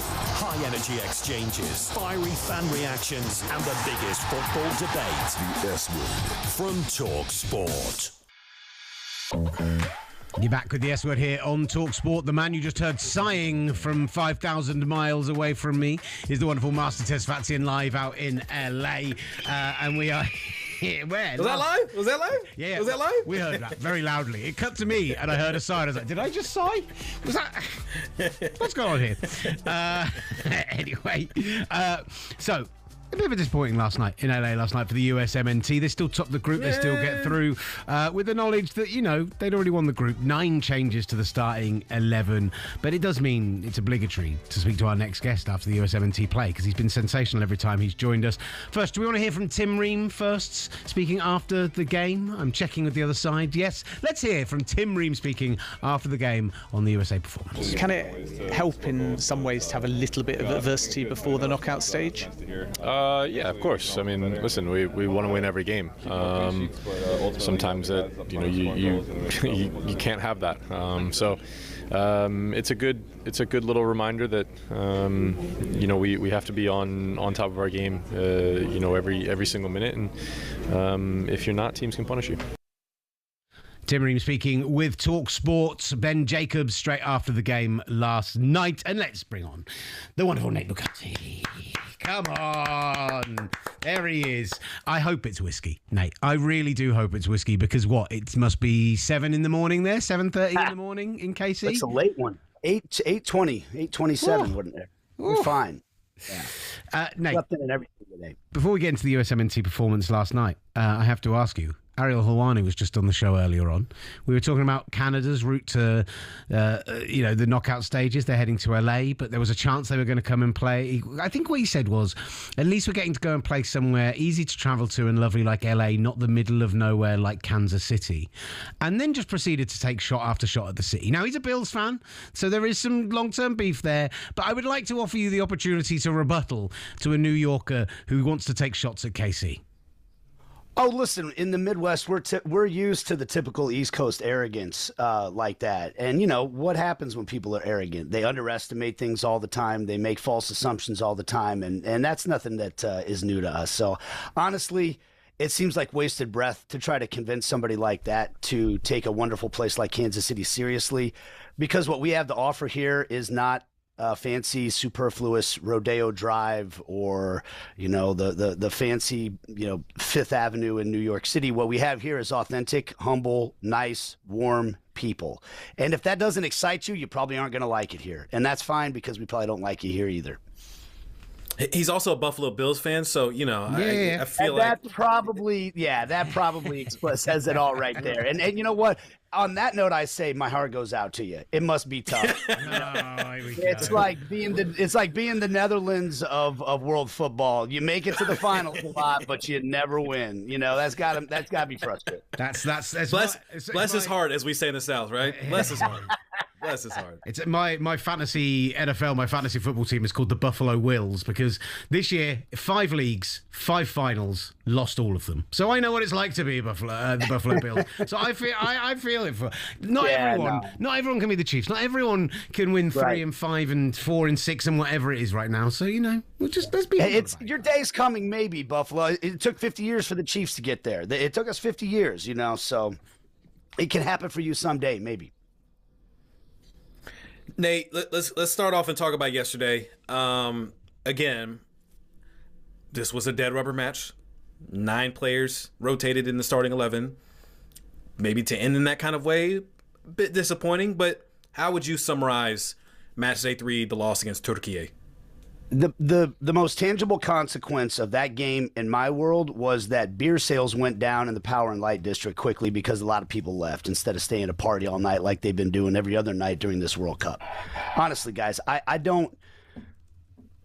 guess this is a radical take. I don't feel like it should be. I don't care at all about the result of that game yesterday. Like, there were no stakes. I think if anything, and if you want... Tell me what was different about this game and the preseason or the pre-World Cup friendly against Germany. If anything, the stakes might have been higher in that one because you're trying to play guys that are going to play. this whole idea of being upset that a match in which you started all your backups and there were no consequences matters. We just watched this. Like, I feel like I just learned my lesson because I was not that optimistic about this national team going into things because they didn't look that good in all these friendlies they had played leading up to it. They looked good in a couple of them, but they never seemed to establish any identity. And people who knew Maurizio Pochettino told me, look, he's not managing to win these games. He's managing to tinker and learn things and get something out of it. And then they played the 2 games that mattered in this World Cup, and they played the best 2 games I've seen them play under him the whole time. So you guys, last week you guys had me on. It's okay. What's Poch going to do now that it's wrapped up? I'm sure it was. I think it was with you guys. We had this conversation. I said he's going to rotate everybody because that's how he's handled every friendly up until this point. And if they had come stumbling out of the gates, I would be like, oh gosh, maybe that's going to hurt their momentum. Did it hurt their momentum when they lost to Germany before this? No. Everything that people are talking about when it comes to the consequences of this is theoretical. And I think Pochettino has shown it's a different team when they go play. If they go win their next knockout round game, no one's going to care about this game, guys. You're not wrong, Nate. At the same time, what I'll say is that for a team sport, there are a lot of individuals involved. The performances we saw from your defenders, particularly the centre-backs last night, some members of the midfield as well, like those are performances which can knock an individual's confidence. And now you've got to, as a coach, as Mauricio Pochettino. My point is, right, you say you couldn't care less about that result last night. But if you'd gone and beaten Turkey with your backups, you'd be going into the knockout stages being like, yeah, we've beaten Turkey with our backups, guys. We are feeling ourselves. We're going all the way. Okay, I'll give you... There's a like a dessert portion to the menu there that's like, okay, well, this is even better. Yeah. You're right about that. I mean, if the U.S. end up having to depend on that group of players to win a knockout round game against a really good team, I'm not very optimistic. I'll give you that. But I would also point out, you changed your goalkeeper. You got a bunch of guys playing together for the first time, probably. And I do think a couple guys, I'll say, if you want to take a positive, I'll say that I feel like if they need to count on Sebastian Berhalter because somebody gets injured or gets suspended, I feel pretty good about that. I think a couple guys showed themselves well. A couple guys were really disappointing. But yeah, you're right. That would have been nice. Yeah, that would have been great. But it doesn't dampen my excitement for what this team that we saw the first 2 games is capable of. It doesn't change my opinion of what I saw in those 2 games even a little bit. I'm right there with you. And it's almost as if Pochettino isn't a great coach when it comes to friendlies. So that's kind of my biggest takeaway. Nate, I'm trying to cope on that front from a game that actually mattered in the past weekend. I'm like, yeah, it doesn't change the second half against Croatia, which is the best I've seen. Doesn't matter. Ghana were very tough, very tough. Like, we beat Panama, it'll be fine. Like I get the cope. I think might have been nice to have had Yeah, I mean, look, Nate, I'm right there with you, Nate. Though I completely agree. This has not dampened whatever sentiment that I have about this team, and I still feel very optimistic. In fact, all it did was just show what kind of depth we have and who's available and how they will perform if, in fact, called upon. And some of them will have to be called upon at some point. Yeah, I mean, look, the performance wasn't terrible. It was they didn't win. It was a bummer when the last goal went in at the very end, and there were some players, like I said, I think some players that did not show themselves very well in the game. So, I'm willing to go there with you on that, but at the same time, it frustrates me because I feel like I've been hearing like a lot of the negativity that led into this World Cup kind of creep back in because of a game in which the manager wasn't trying to win. That's the bottom line. I mean, right? Like, at the end of the day, I look at every sport that I follow, and when I watch people get excited in baseball about, like, this guy's had a great spring training, it has zero correlation to what happens in the regular season. And you just have to, you have to take that filter when you watch a game like this. So, I mean, look, in the England performance, I think if you want to cope on that one, you say, you know what? We outplayed them almost the entire game. We didn't finish, but it wasn't like it was a bad performance. It was a bad result. And I think that's your coping on that. And you got a little lucky that they don't apparently want to ever use VAR in this World Cup. Seriously, Jesus.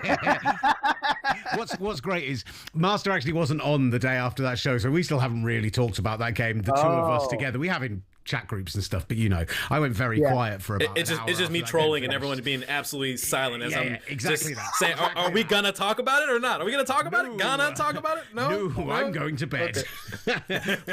but what I will on that same thought process, I wasn't on the show after Arsenal won the Premier League. I wasn't on after USMNT won their first game. I wasn't on after the USMNT won their second game. So I'm saying, if you want me to take off the day after all of your remaining ties of the tournament, I'm available for bungs. I can send you my PayPal or Venmo or whatever else you guys use. I could take a day off. That's fine. I'm Will Gavin, and it's all me. Yes, it is. The other note too, I was at the first two matches, so they won those two games. I didn't go to this match, so if someone wants a ticket to, you don't have a ticket yet for this next game. I don't have a ticket yet for Bosnia Herzegovina. I do not. We need to make this happen, guys. Let's go. I do not. I'm bringing the juice. I'm trying to bring the juice, Nate. And listen, we have a lot of Italian friends, of course, particularly here in the American soccer media outlet. They're all warning us not to sleep on Bosnia Herzegovina. When you're looking forward to this group of 32 match, what are you thinking? I don't think you can sleep on anybody when you get to this stage. You have to respect your opponent. I think they're a team that has some talent and has some ability. I think the U.S. are a better team. And I think if they play like they did in the first two games, they win and they advance. So I don't really hear I don't feel they're you guys hear me right now excusing away last night's game. I totally excuse it. I do. It's an excused absence. There's no excuses to not win this next game. Do you have to respect your opponent? Of course. Can you lose to them if you don't show up, if you don't take your chances? Of course. But objectively, the United States are a better team, and they're on home soil. They must win. That's where you're at now. I mean, this is the World Cup now. This, we go now. And so that's how I see it. I watched Bosnia and Herzegovina play, and I don't feel like that's a very controversial stance. Do you guys disagree with me? No, I think when the one thing I'll say about the way Bosnia and Herzegovina play, and it's back to the haram ball idea, right, that we've been talking about all year, and has become such a buzz phrase. And obviously Arsenal winning the Premier League, playing that kind of defensive style of football, very good from set pieces. We saw it against Canada. They had two chances in that game. They scored one and scored the second, but were caught offside, and they were both set pieces, and that's very much the way they want to play football. How much do you think the US MNT can defend set pieces? How good are they at that? How big are they compared with Bosnia? They're going to be a team who try to frustrate you. They're going to be a team who try and hit you in those situations. And sometimes those teams do punch you in the mouth and get a surprise result. So on paper, and from what we've seen so far in this tournament, the US MNT have played far better than Bosnia. But those teams sometimes win games of football when they're not playing better. Certainly. But, I do I'm an Arsenal fan as well, and I take a little bit of issue. Another one. Right. Come on. Let's go. Come on, Master. I take a little issue with the idea that they are just like a team that didn't try to play. They just played defensively and waited for set pieces. They were the better team the most matches that they played. They had the majority of the ball. They just weren't as good at scoring.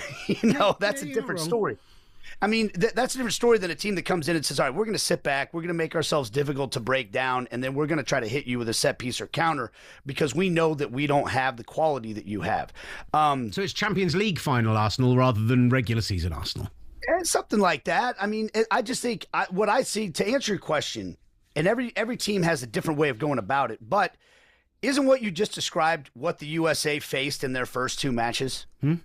Certainly for Australia. Bosnia have more quality than Australia. Australia at the back looked dreadful against you. Having actually put a really good defensive performance in the first game, but certainly, hopefully, you'll hope that what we saw you do against Australia will be the same against Bosnia. Yeah, Australia was not good. And I think I told you guys this. I thought everybody made too much of their performance against Turkey because they got a good result. They gave up 30 shots in that game, and Turkey didn't finish any of them. Half of those shots were inside the penalty area. But we like to take the result and then work backwards sometimes and say, oh, they played such a great defensive game. Anyways, we don't have to get stuck on Australia. You're right. This is a better team. But I think that what the United States have shown is when you play that style, their biggest weapon is their counter press. You know, when they lose the ball in their attacking third and then they swarm you and win it back and overwhelm you and don't let you out. And I think that I think they've shown they can play this way. I think it's going to be even more interesting to see if they get past this round. I'm not chalking up a win. If they get past this round, what are they going to look like when they have to be the team that doesn't take the initiative? Because we haven't seen that yet in this World Cup. You know, and I think they've already shown they can win this type of game and do it looking pretty convincing. Yeah, Berhalter ball? Is that what you're calling for? Berhalter ball? Is that what you're calling for? I was just going to say it'd be really disappointing to peak in the first two games. So hopefully that's not the case. Gentlemen, wonderful stuff from you, Nate. Thank you so much for joining us on the show. Appreciate it, Nate. From you as always. I've missed both of Nate's last two appearances, so I'm delighted I got to be on with him today because I think you're brilliant. Thank you so much, sir. Hey, thank you guys, and I don't want Ariel to beat me up, so, you know, like, I take back everything I said earlier. Please don't clip it. Please don't use it. I'm just saying. It absolutely. It might be too We're much. starting a Kansas City versus Kansas. We're starting a KC versus Canada beef right now on the S word. Just so you know. Yeah, it might be too late. Oh, well. Yep. Sorry, buddy. Yeah, I'm trying to ring the social media team. Well, no one's answering the phone. It was nice knowing you guys. He says that as we took him off camera. As he got yanked off camera. Thank you so much to Nate Bukaty. Brilliant stuff from him. We round off the show with Travel Bob joining us to talk about Japan, Sweden last night. Maybe a little bit more to look forward to tonight as well. We'll wait and see. So much still to come on the S word, I'm sure. The daily deep dive into the world of football. The S word from talkSPORT.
presents The S Word. Listen again and subscribe wherever you get your podcasts and on the talkSPORT USA YouTube channel. You're back with the S Word here from talkSPORT. I'm Will Gavin, Master Tesfatian, live out in Los Angeles. Here, sponsored by Calci. And after the Usmnt, they topped the group last night. Finished in a defeat. Brilliant stuff from Nate Bukaty talking about the importance of that performance. Let's look at a little bit at what's to come tonight. And also, a little back from last night, because we didn't talk about Japan, Sweden. We didn't really talk about Netherlands, Tunisia, a highly professional display from Orange. But Japan, Sweden, a fascinating one to me.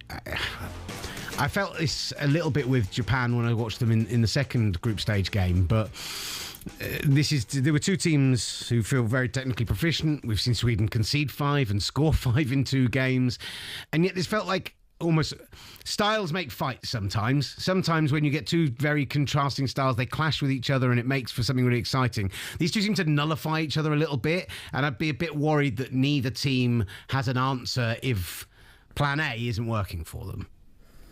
Yeah, I was expecting a bit more from Japan because, truth be told, Sweden's center back pairing has not been impressive at all in this tournament. And I really thought Japan, as tactical as they can be, could have put up 2 or 3 goals on Sweden very easily. But maybe this was a situation in which both teams knew what was at stake, and all they really needed was a draw each to secure their positioning. And, you know, Sweden was able to get the job done, and Anthony Elanga once again contributing and scoring a goal for Sweden to create the equalizer that secured Sweden's position into the knockouts.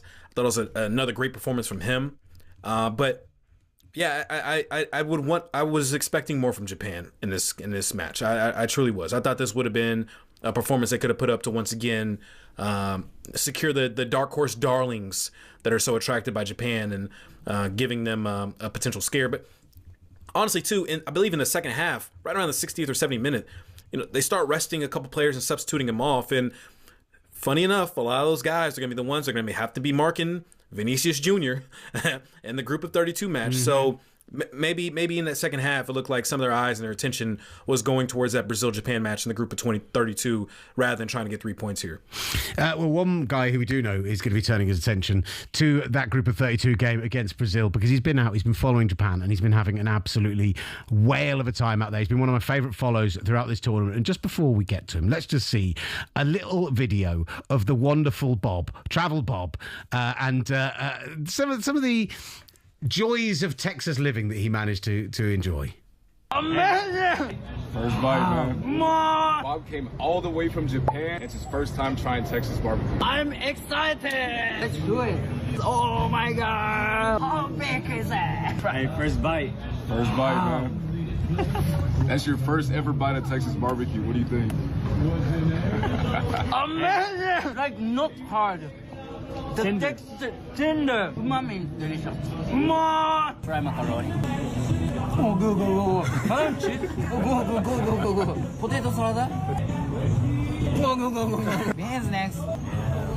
Go. Next, try a brisket sandwich. Oh, good piece. I got the good piece. Cheers. So big. Cheers. Cheers, bro.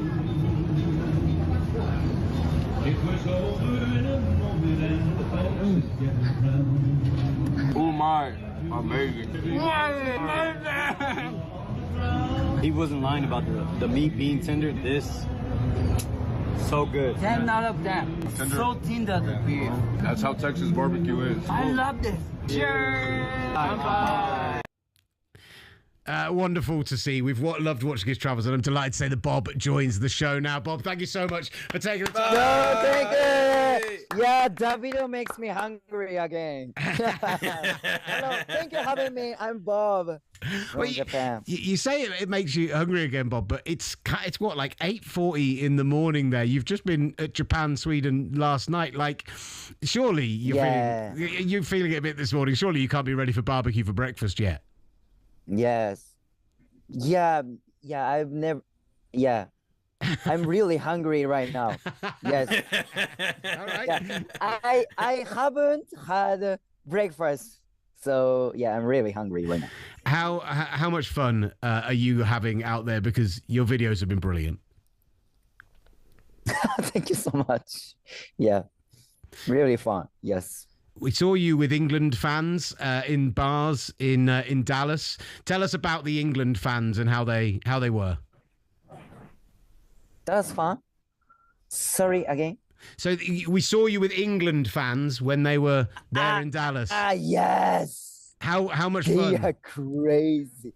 So much fun. Extremely fun. I love these vibes. But I think like half or almost percentage of people was the USA people.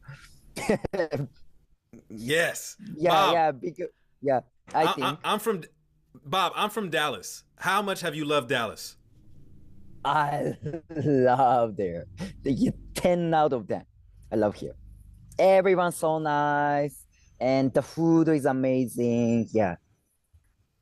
Two of the biggest things of here is people and food. Yes. That's all we do. We eat and drink. That's all we do. We don't do anything else in Dallas. Eat and drink. Yeah.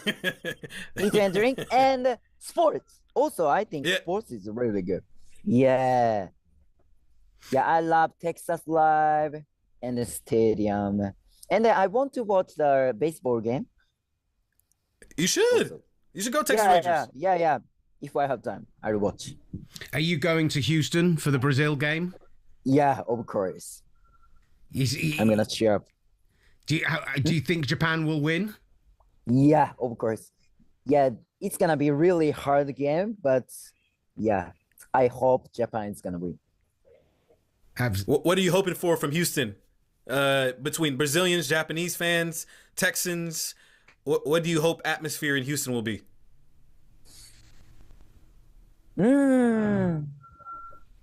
What atmosphere? Yeah, I want to enjoy. I think it's gonna be. So go on, I hope Japan is gonna win. Who are your favorite Japanese players? Who do you love watching? Because so many injuries before the tournament. So who are the stars for Japan for you? For now, Kamada. Yeah, I love Kamada. So far. What has been the best thing you've eaten? The best food you've had? In the USA? Yeah. Seafood boil in Texas. I've tried seafood boil. Seafood boil. That was amazing. I dipped. Yeah, I had club with sauce. That was really good. Seafood boil or ramen? What's best? Wow, take a chance.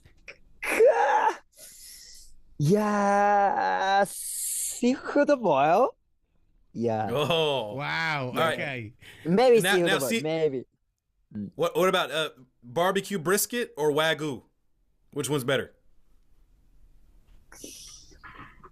I can't choose. Yes, same. Because how can I say? I think barbecue is taste strong. Wagyu is taste mild. So it's a different for me. Okay. Yeah, both are amazing. We know you've made the semi-finals before. Can Japan win the World Cup, Bob?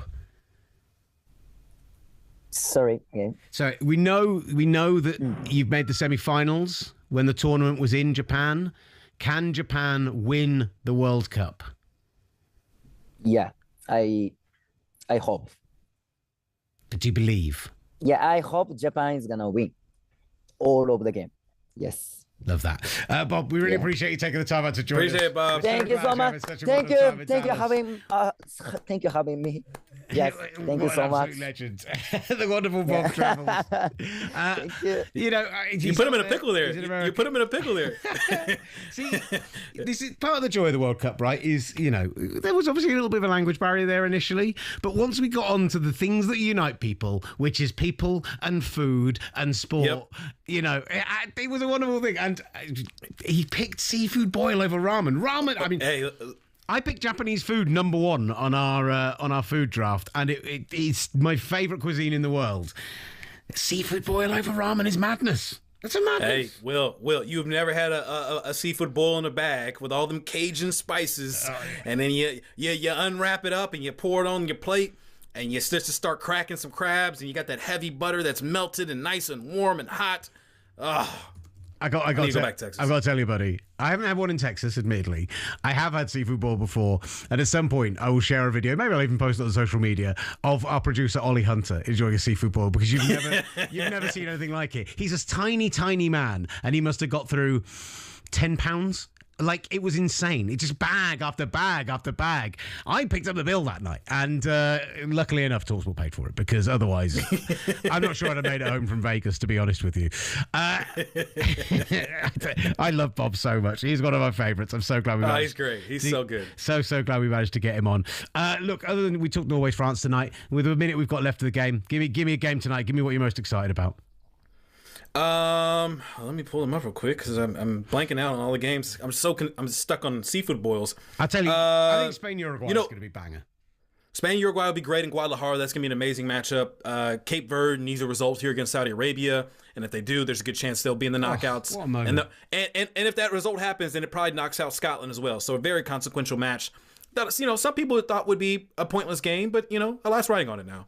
Love it. Absolutely love it. Master, rest up. Stay well. Enjoy Los Angeles. We'll catch you soon on the S Word. Keep it locked on our YouTube page. We're on Tubi. We're on Apple Podcasts as a video. We're on Spotify. You can see us on demand via the Fox Soccer app, via Fox One app, on Amazon Prime, absolutely everywhere.